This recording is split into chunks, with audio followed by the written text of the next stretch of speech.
What's going on YouTube? WestHobbiesRC. So today we are back with the GAUI NX7 Build. So in part 2, we got the tail boom assembly, main gear, all that good stuff done. So now we are going to move on to the head assembly. So I wanted to address something. I know a couple of you guys have said about the skids being on backwards. They're not on backwards. They are, but they're not. GAUI tells you to put the skids on this way, and it goes with the look of the canopy. I know they look backwards. Trust me, I know. But according to GAUI, that's the way they go. But I talked to Jason, the owner of this helicopter. He says do whatever looks good. So we are going to turn the skids around and see how the helicopter looks. But when the canopy gets on from pictures, it does look good with the backwards skids. It gives it that sleek look to it. But again, we are going to turn them around and we're going to see what it looks like because we have white skids that are going to go on instead of the black because Jason wants white. So without it, let's get this camera on a tripod. The first thing we are going to get started on is the boom brace that goes here. So let's go ahead and get the camera on a tripod. Let's get our bolts and let's get started. The first step is going to be adding these boom brace tie downs is basically what these are. They lock both boom braces together. And if you look at them here, you have a spot for your nut and a spot for your screws. So we are going to want to install them with the screws from the bottom with the nut back plate on the top. So now this is going to simply just slide over and kind of fit down in here. Now they are not keyed or direction, so you can literally just kind of slide them to where they fit, which is going to be about there. And we're going to want GAUI going forward to match, so we're going to put them about here because they're going to be where the boom itself fits, just like that. So we're going to start with a 1.5 millimeter driver, and we're going to grab a little, it's an M2 by 10 and then an M2 by, or a 2x4 lock nut. So we're going to stick our screw through here, and you are just going to finesse this up into place, get that lock nut put into the back of it like that, get that screw started, and then run through and do your other 3 and then tighten it all the way down. I would recommend you do them in a cross pattern. So we started with this one and then jump to this one, and then I'm going to do this one and then jump to this one. Remember, these are lock nuts, no Loctite. Remember that, no Loctite. Now that we got all 4 of them in, see screws at the bottom, nuts at the top, lock nuts, no Loctite. We're going to set this whole assembly aside, the whole helicopter, and get started on the head assembly. Now we're going to start on the head assembly. So the first thing we have is our swash plate. Now this is a newer GAUI kit, so the swash plate comes pre-assembled. Everything is already Loctited, but double check yours like you always should. The one thing I really think is cool about this GAUI kit, I think multiple things are cool, but the one thing I really like is that they have bearings on the swash plate rotation pin. So that is going to fit into that swash plate very nicely, and it is going to give a super smooth rotation up and down and no slop. Very cool idea. So first thing we're going to do is grab our head block. So we're going to grab our head block here. Something else I thought was really cool about this head is if you look inside of here, they have a barrel that rotates on 2 bearings, 1 on each side. Again, already have Loctite. I checked and re-Loctited the one I pulled out.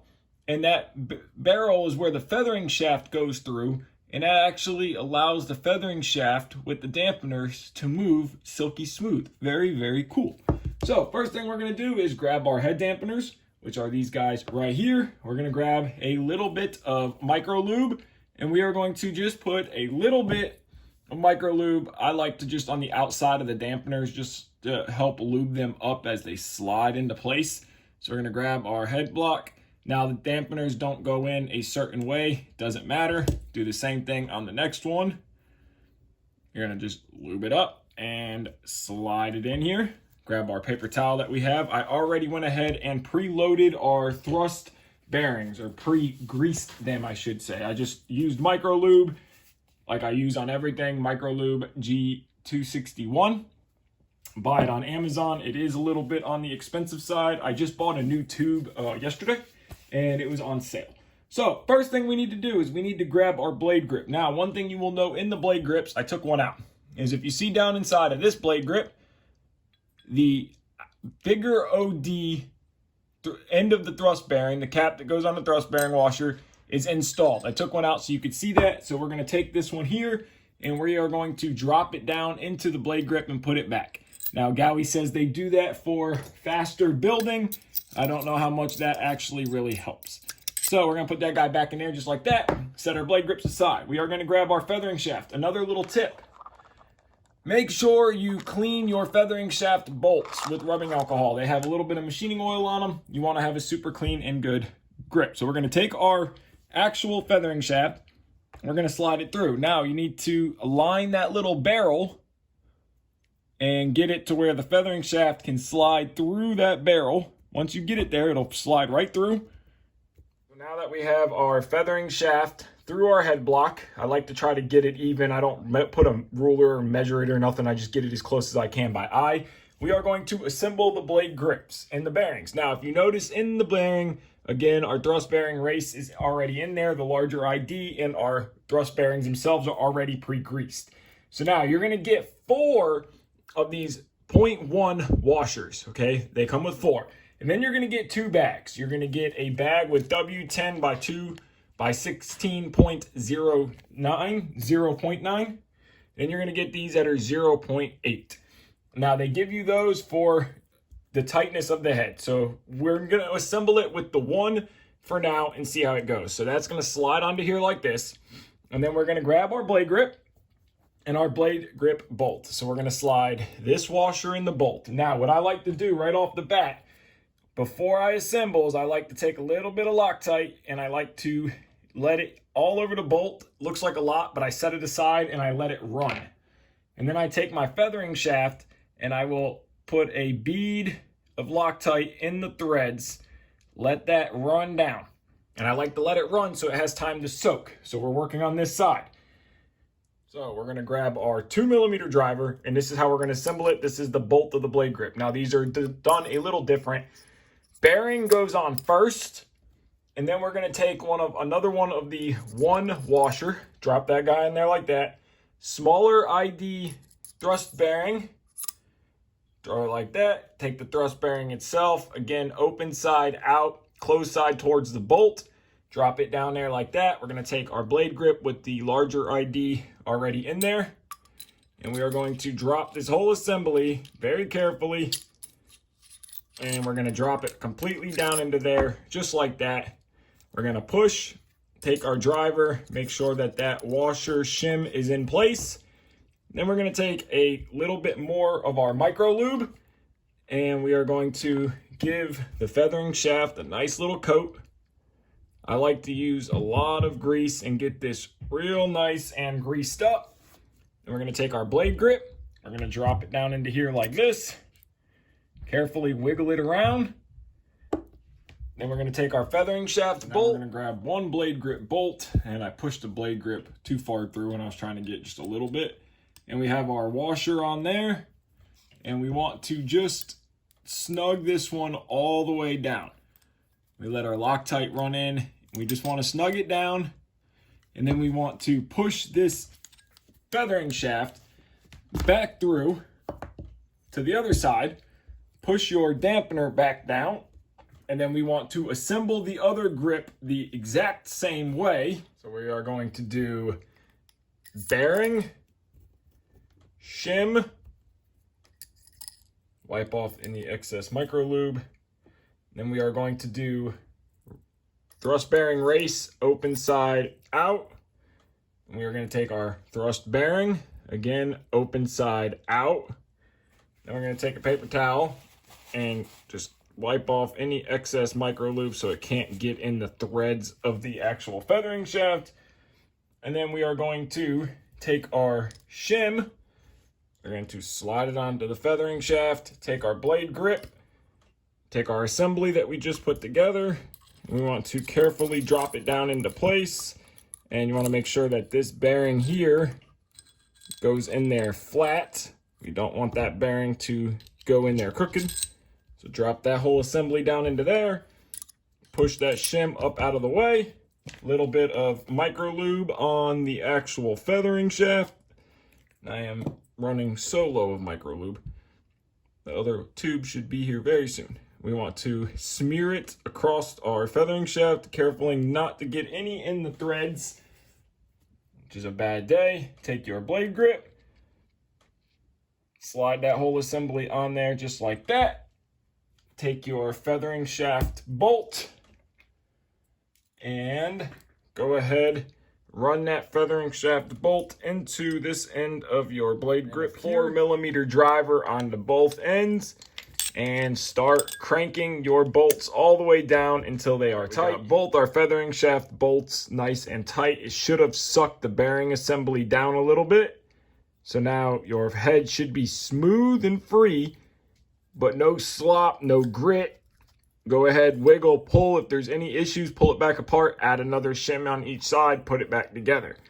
But it is normal if your bearings are sticking out a little bit, it's hard to get your bolt in, or you only get 2 threads, don't freak out. Loosen both of them up, put them in evenly, and then start tightening down, and the entire bearing assemblies will get sucked in and seat into place. So now they are fully bolted down, Loctited, everything is smooth and free.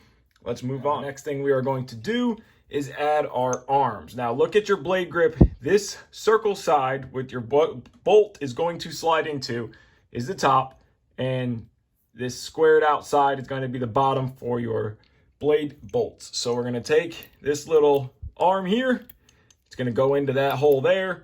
We're going to rest it into place, and you're going to grab a M4x8. It is a shoulder headed screw. Go ahead and blue Loctite. Torque that guy down good and tight, no slop, and then do the exact same on the other one. We got both of our arms on, Loctited, tightened down, really nice quality. I will say the quality of these GAUI parts are incredible. Now we're going to take a 1.5mm driver with our ball end, and we are just going to thread that guy into there, blue Loctite, tighten it all the way down, tighten it up, do the exact same on that side. Both little ball links done. We need to grab the head button and a M3x10. Blue Loctite, slide that into there. Go ahead, center hole in the head block. If you don't want to run the head button, you don't have to. You can leave it off if you want more of a cleaner look. But the head button, it was old school for when you were stopping the head. You could put your hand right onto that. They don't do that anymore. So now that we have our head button done, we're going to set the head aside for a second. We're going to start on our washout arm. So now we're going to grab this little piece right here, and we are going to grab a M3x12 set screw. Now this is very important. I only put a dab of Loctite on the very tip of this that threads into here. Now I did that for a reason, because we are going to be screwing into plastic. So I'm going to run this guy all the way down and tighten it up, and then I don't want any Loctite on this part of the threads. We are going to grab our ball link, and we are going to go ahead and tighten this down. Screw your ball link on, run it all the way down. Now, you can do this by hand. You could also insert a driver into here and turn like this. I don't really like doing that because you're putting uneven pressure. SAB ball link tool. Go ahead and screw this down. Now, I don't know how far this has to go because there is no measurement in the manual, but I'm going to run it down till it stops so they are both even. I'm going to take my driver to hold it all the way down till it stops, and then the number 3 on it has to go out. Yes, 3 goes out, just like on SAB or a line where the S goes out, SAB goes out, or 3 goes out. So we're going to run it down till it stops, which is right here. And then go ahead and make your other one to match. Both of those are done. Ran them all. They did go all the way down till they bottomed out, so that way they are fully tight. I looked through the manual, no measurement. I'm pretty sure that by the pictures, that's how you just run them down till they stop, and that is it, because they give us measurement for the other linkages. So now we're going to grab our actual washout arms itself. Now, if you notice here, there is going to be a longer side and a shorter side. We are going after the longer side right now, and we need it to go in this way. So we're going to grab a M3x18, and then we are going to grab our arm, and we are going to thread this guy from the inside, or the outside, however you want to look at it. And then this little lip here is going to bottom out against that bearing. Now I already put Loctite. Go ahead, tighten it all the way up. Not too tight to where you snap it, but it should be free and clear. Do the same on the other one. Got our washout arms made up. Go ahead and look at your head block. You will notice that there is a ridged side right here on both sides, and that is where we are going after, that ridge hole right there. So we're going to grab our mixer arm, washout arm, whatever you want to call it, and we are going to grab a M3 by 12 2mm driver, Loctite already installed. We are going to tighten that all the way down. There's a lip on the actual head block. Snug it up good and tight, and now this should be free and clear. Do the exact same on the other side. So now that we got our washout arms done here, we are going to set the head assembly aside. We are going to start on our links from the actual blade grip down to the swash plate. So we're going to need our turnbuckle links, and we are going to need our ball links. Now, you notice there's a hole at the top. This is going to be the side that goes to the blade grip.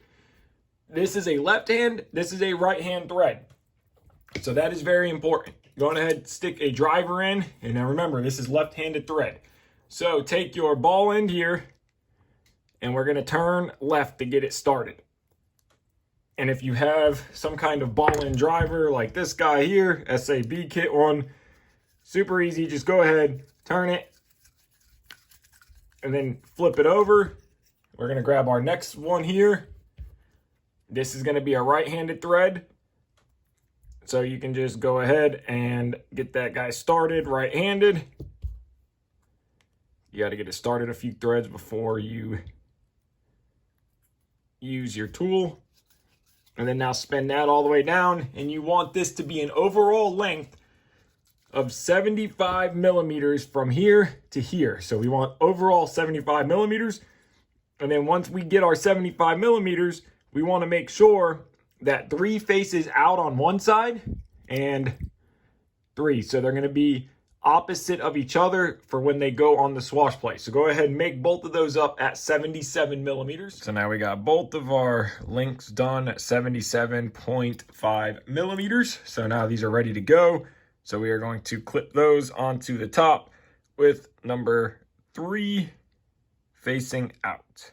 So just like that, number 3 facing out, and a hole at the top for the turnbuckle. Same on the other side, hole at the top, and number 3 facing out. So now let's go ahead, get the mainframe assembly, get some micro lube, and lube up the shafts, and let's get the head installed. Now for installing the head, we're going to take a little bit of micro lube, and we are going to just coat the shaft with it and get it all up and down the shaft here so it gives the bearing of the main swash plate something to ride on. So now we are good with that. Wipe off any little bit of excess. We are going to take our swash plate and we are going to carefully drop that guy down. As it drops, it's going to wear a little bit of the micro lube down, so that's okay. Grab a little bit more, put it back on the top. I like to have a lot of grease on helicopters so that way everything is nice and slides perfectly. Now we're going to take our head assembly. We're going to go ahead and put all the links up so everything's up and out of the way. And you're going to notice a hole and a hole. So you will notice a hole and these 2 lock holes. So we go off of that top hole right there. Not exactly sure what the second hole's for in the shaft, but the block doesn't use it. So don't know. But we need the side with the flat hex here, and on the opposite side, so we're going to slide our bolt through, and on the opposite side it is a cutout for your nut. So you're going to need your N4 by 7, and that guy is going to fit right into there just like that. So you're going to use your finger, hold it into place using a 3mm driver. Go ahead and tighten this bolt. Take the other side of this poor Allen wrench has had it, and lock that thing down. Now we're going to take a 2.5mm driver with our pinch bolts. Now these will be Loctited, and they're going to go through 2 different sides. You have a threaded side and a non-threaded. We want the indent side for the bolt head to fit through. And what I like to do with these is just run them till they stop. Grab my next one, which is already pre-Loctited up. Same thing, I like to spin it run it till it stops. Once they stop, I will go back evenly and tighten both of them down one by one. So now that we have both of our bolts tightened down all the way, we are going to start snapping all of our links on. Now this is very important. Make sure that your threes are facing out. So for example, we're gonna rotate these 180 degrees, and we're gonna take this one, we know it goes there. We're gonna rotate this 180 degrees so they both match. We want everything to be even. And then you're just gonna go through and you're gonna pop all these links on, and the same with the main grip linkage. Make sure number 3 is facing out. It's gonna go here, and then just go around and pop all of them on. So now that we got all 4 links on, everything is free and smooth. Our swash plate moves up and down like it should. Head spins like it should. So now let's move on to servo mounting. So now we're gonna move on to mounting our servo. So one thing I wanted to touch on real quick is the rubber grommets and the brass inserts.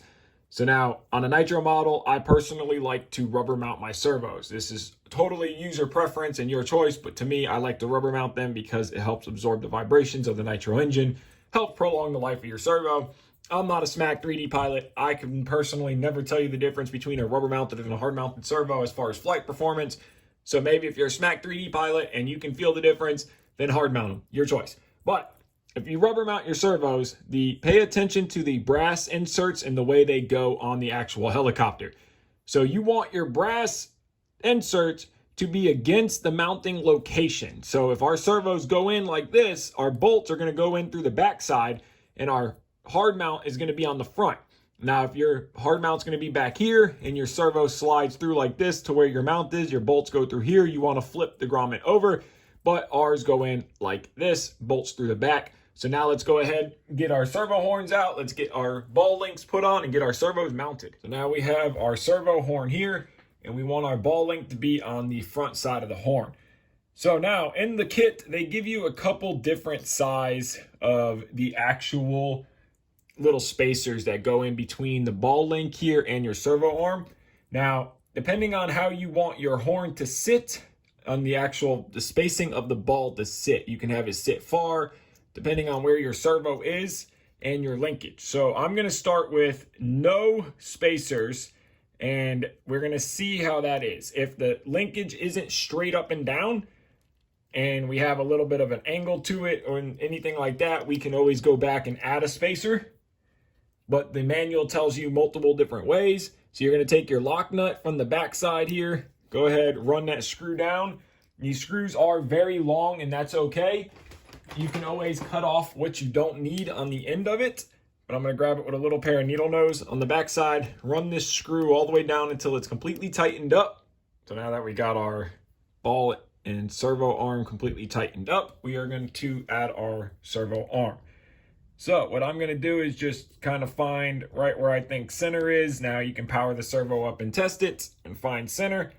I'm going to put our servo arm on, grab our servo screw, 2mm driver, go ahead, tighten that screw up. Now these BK screws already come with Loctite on them. If your screw does not, make sure you Loctite it, because again, nitro, we don't want any vibration to back stuff off. Now I'm gonna leave this long here until we figure out the angle of the push rod, and if we have to add a spacer or not, we can always cut that off when we're done.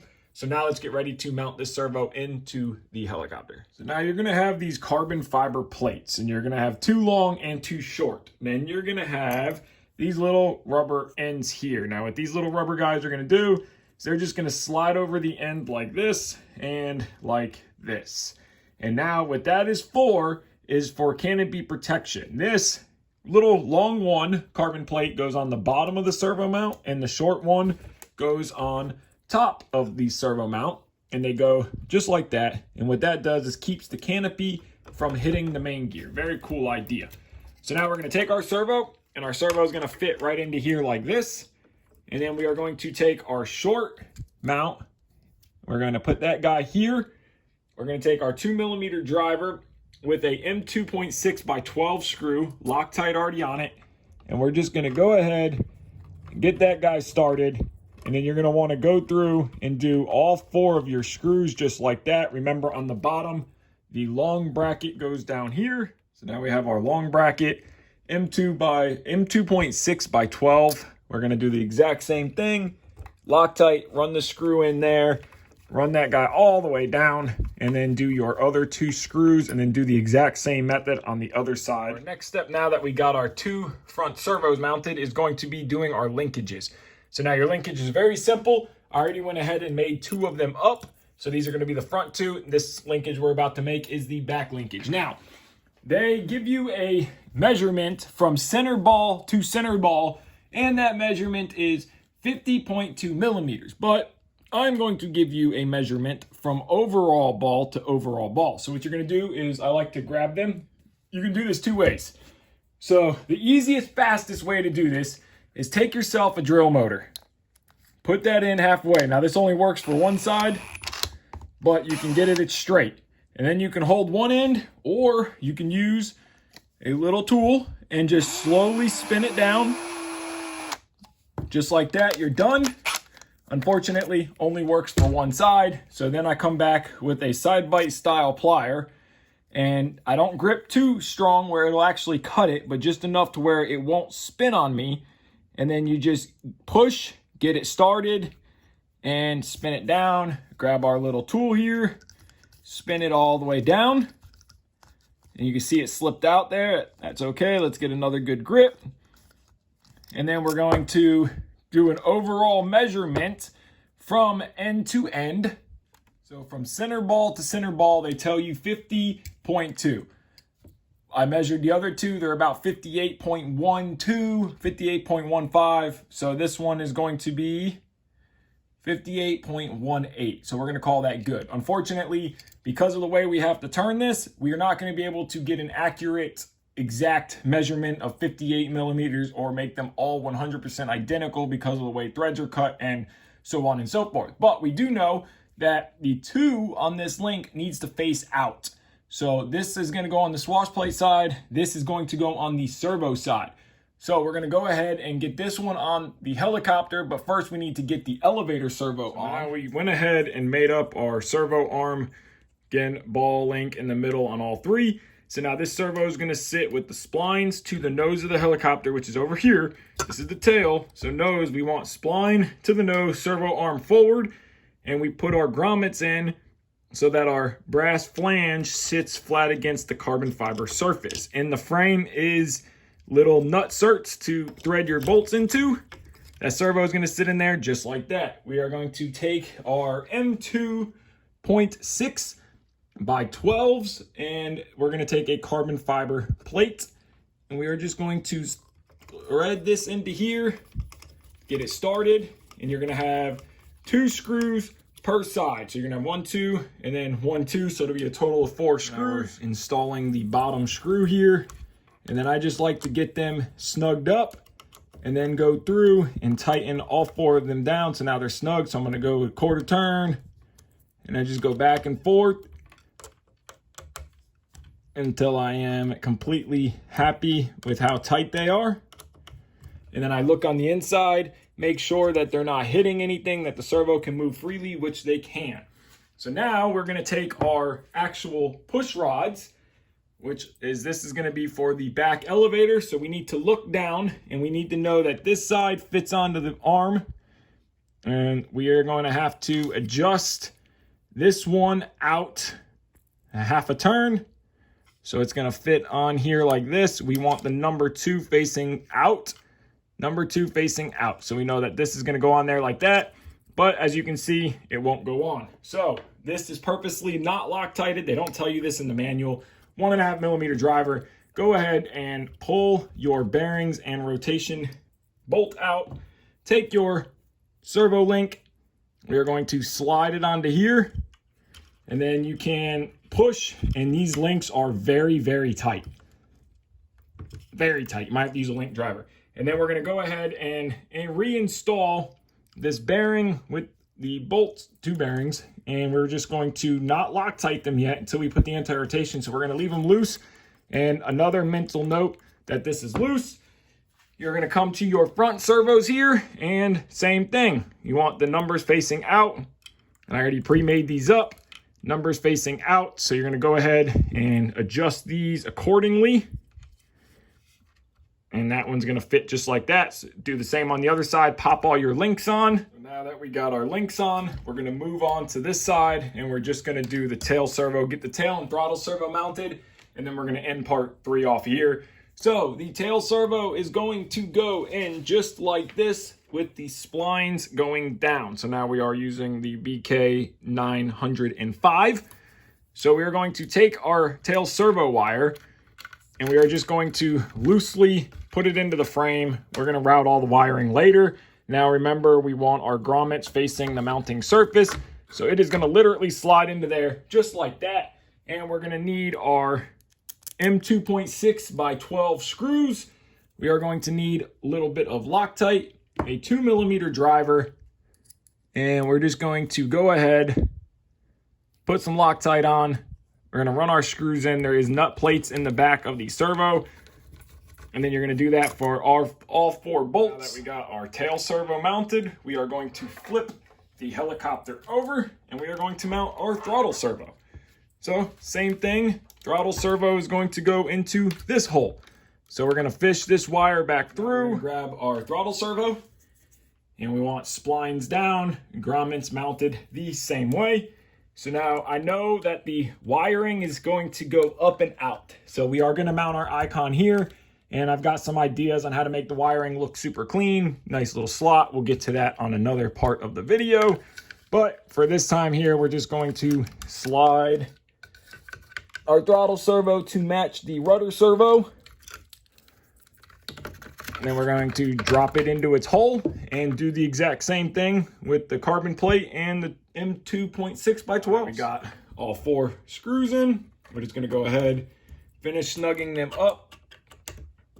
And now we are done mounting all of our servos. And we are going to end part 3 off here. We got quite a bit done.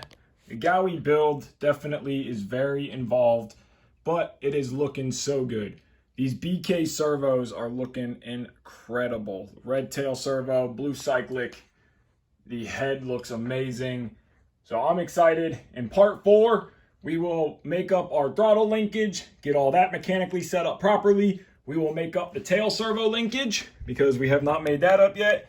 So we need to go from our tail servo to back here for tail control. So we'll make all that up, and then we will make up the new canopy posts for the magnetic canopies, get the muffler on, get all that stuff taken care of, get our fuel lines ran, and then we can start on wiring this thing. But it looks so good. So I want to thank you guys so much for watching this video. Give it a like, subscribe, take care, and have a great day.